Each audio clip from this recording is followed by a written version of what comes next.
I was looking at a photograph, an email photograph that a relative sent, and I don't know where it is, so I'm going to do something similar from memory. It was it was an estuary with a beach sort of coming in across here, and a peninsula or, well, some land here. Then there's some darker, bluer land behind with a gap, so it showed an inlet.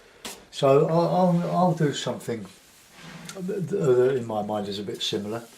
So I'll wet the paper all over. My usual palette with lemon yellow, raw sienna, alizarin crimson, light red, ultramarine, burnt umber, Payne's grey, and burnt sienna. And the paper is Fabriano, £130. And the paints are Cotsman 21mm tubes of watercolour paper, very good way to buy it. At the moment you shouldn't pay more than £3 for a tube.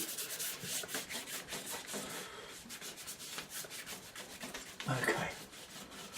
So the size of the sheet is a 1/4 imperial,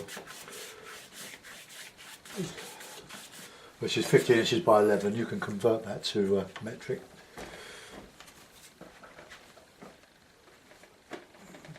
Right, okay, now that's nicely wet. The paper will expand. I'm going to put in a wash of sienna, raw sienna. My paints are lovely and moist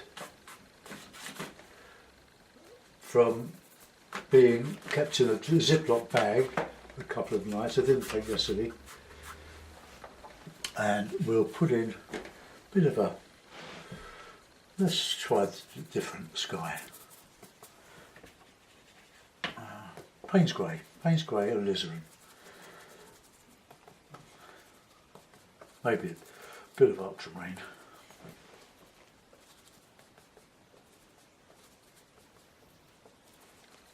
Oops, isn't it too wet? Right, that's a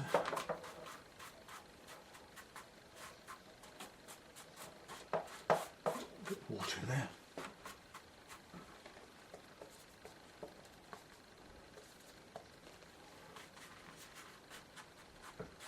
Threatening sky. And we'll see what happens to that. So this is the water here. Give that a bit of a reclip. This is all very simple. This is sort of beginner stuff doing with these washes in wet paper. And I'm trying for just really good effects. Try something different. And when the paper's wet like it is, you can do lots of things with it before it goes cauliflowery. Oops, get that, that's it. That's fine. Now I'm going to put some distant blue, so those colours, but sienna as well, blue and alizarin. So this will be the background. So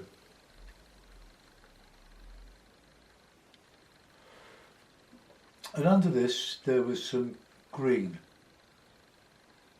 going down to the horizon here.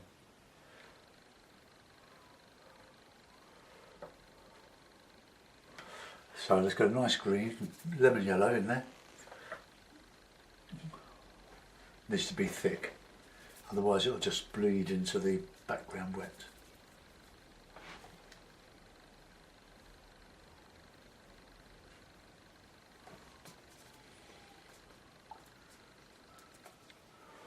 My yellow is really lovely and soft now, almost out of the tube, so I will clean that up there. I want to leave that margin, not quite as big as that, but that is the sea behind, or the lake. I don't know if this is a lake. I'll find out. I have emailed my niece's husband. Right, that's that. Now let's get in some darker greens, but I'll mix a bit of burnt sienna with that as well. look, my yellow is movable, so far from stiff. Right, so this is nearer the shore. Try and keep horizontal, and that's a bit of a pain. With it, you can always draw the horizontal in if you wish. Sorry, I'm masking here.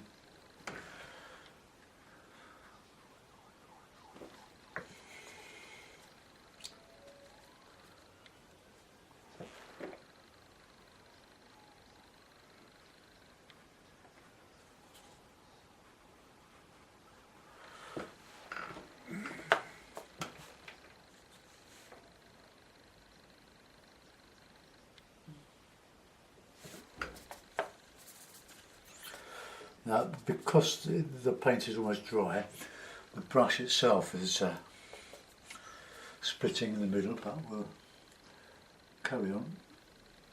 I don't want to put any water on the brush at the moment. I just want this hard, thick paint to register, and that go right across there.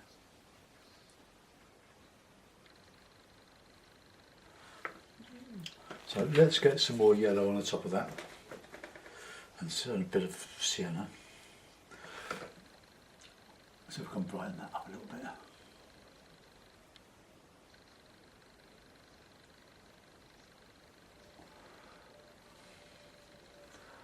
Thick, really thick.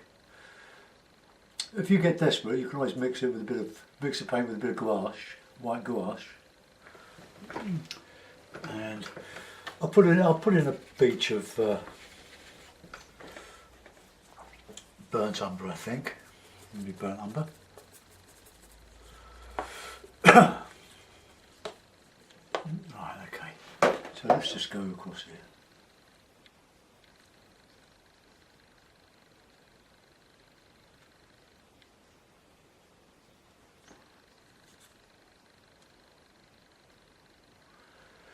Probably won't see this, but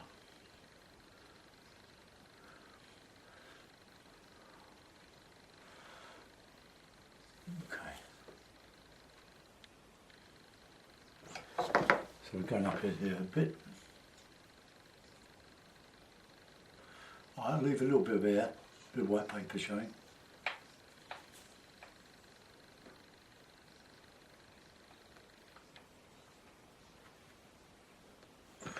Okay, let's reclip that.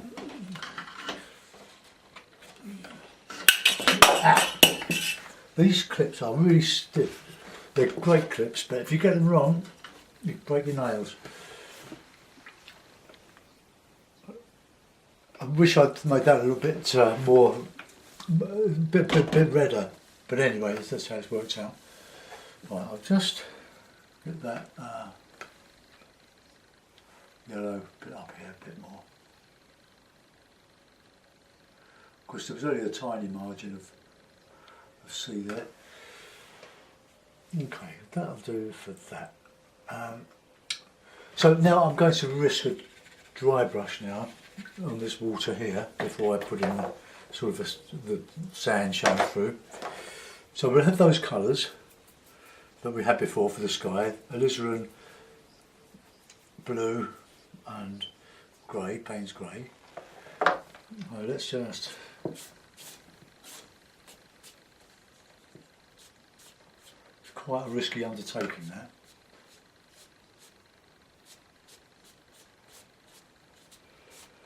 Okay.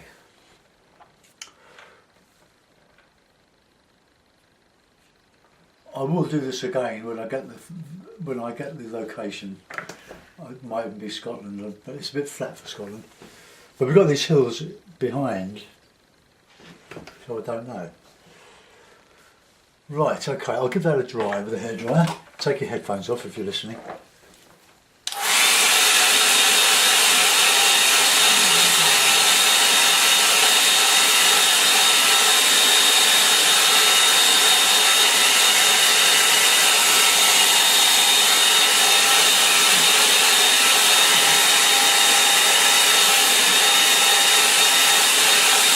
Right, Right, now with the tissue, I'm just going to clean out that horizon there. So I'll dampen an inch brush here. This is a nylon brush, made for acrylic painting, but great for watercolour. So let's just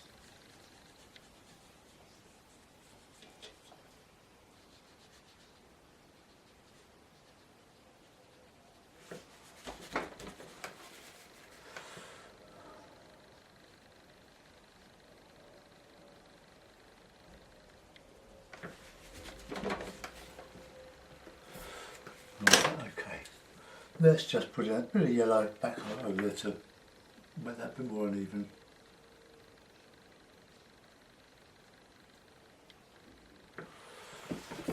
Okay. So I just need to put a bit of water back there. So just a little bit of blue. Oops.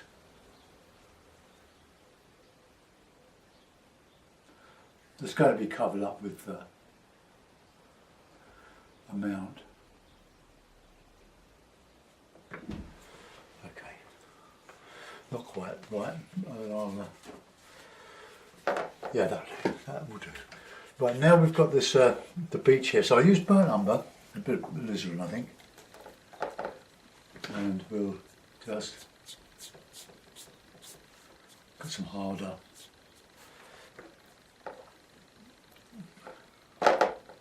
Paint's going there, just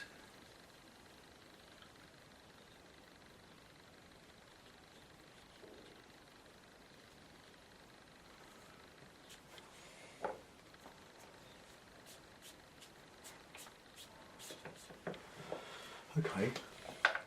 Not too much more than that.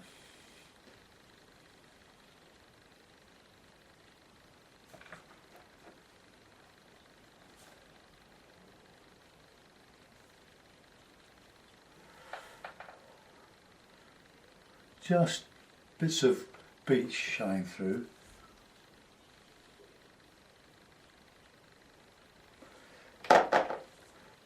Put some shadow in.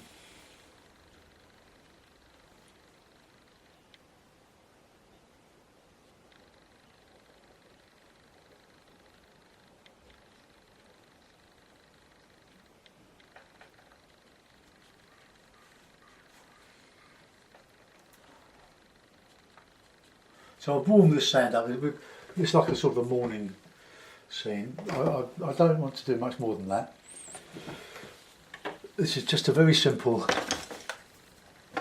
painting. I'm going to put a yacht here. Put it in the middle here.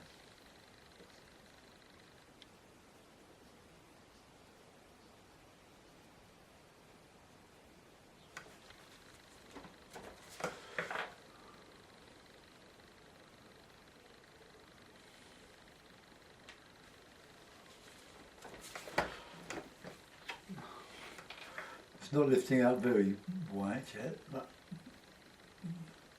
just loosens the paint enough. And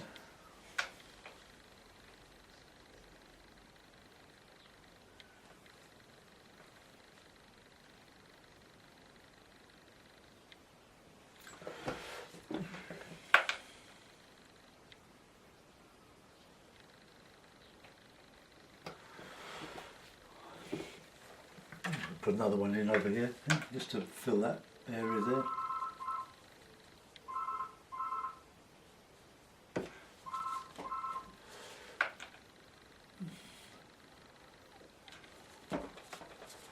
I was thinking this was somewhere along the Colne estuary, or the Blackwater estuary, the River Colne, but I don't know. Oh. But when I get the email back to say where it is, I'll let you know. I'll probably do it again, so let's just put another little hull in there.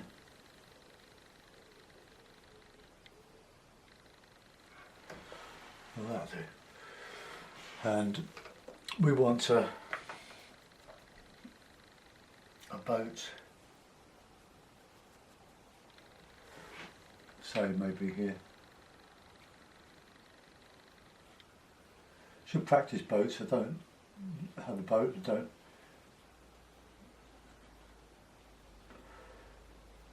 have much experience of boats. We have, if this is the Colne estuary, we have been up and down a couple of times on the family boats.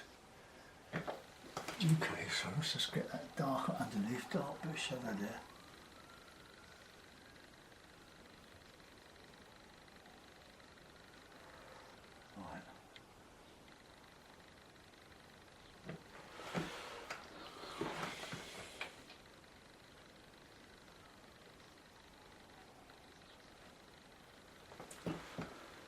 Okay, so that's a boat there. Could put some here.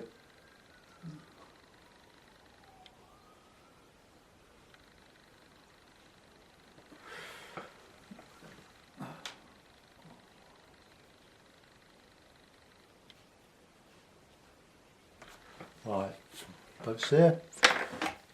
Let's take some masts out.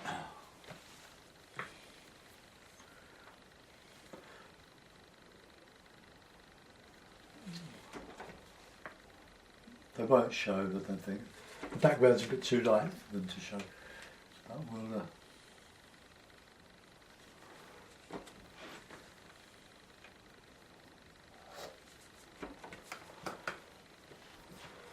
okay, let's put in a bit of dry brush in here.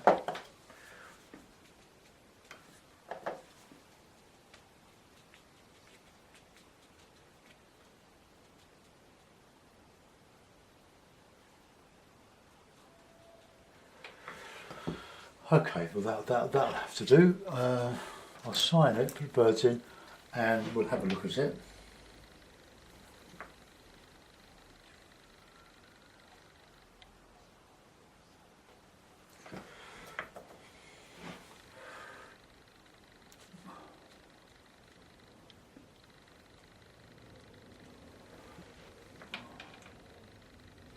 So it looks like a bit of water, a bit of rain coming down over that hill there. That's quite a good effect. But I don't want to do any more than that. Let's put it in the mount and see what we've done. So most of my paintings are really, well, I wouldn't say they're basic, but they're well within the compass of the beginner, provided you practice. You've got to practice these things. It doesn't come easy. The watercolour is very, very unpredictable when you're working wet in wet. You never know quite what it's going to do, but it's very exciting. Wonderful way of painting. So there we are. It's not too dissimilar to what I've got in my memory, but I'm reasonably happy with that. I like the blues and the alizarin crimson in this wash. It's a bit dark, but then the sky is dark and threatening. So I'm going to let that go. I hope you enjoyed that. Let's bring you in and show you what we've done. Right, that way. So there's the background. Just a few flicks and flourishes. I've lifted the masts out, as you can see, with a tissue and the edge of a sharp chisel brush. And that's going into the land. This is going towards the sea. Now you can see that has come out as it should, with that water behind. So there's an inlet or bay or something there, don't know what. And then we look at the simple beach. I've left enough blue in there to show the sky reflecting a bit of the water. And just a little boat as a focus. No people, just a lonely scene. So this one was done just from the memory of a photograph I looked at this morning, plus my experience. I'm not using any reference material here, but I just love doing these, and the more you practice, the more effective these things become. So keep having a go. Don't give up just because you can't do it first time. I've done thousands. So enjoy your weekend. Bye bye.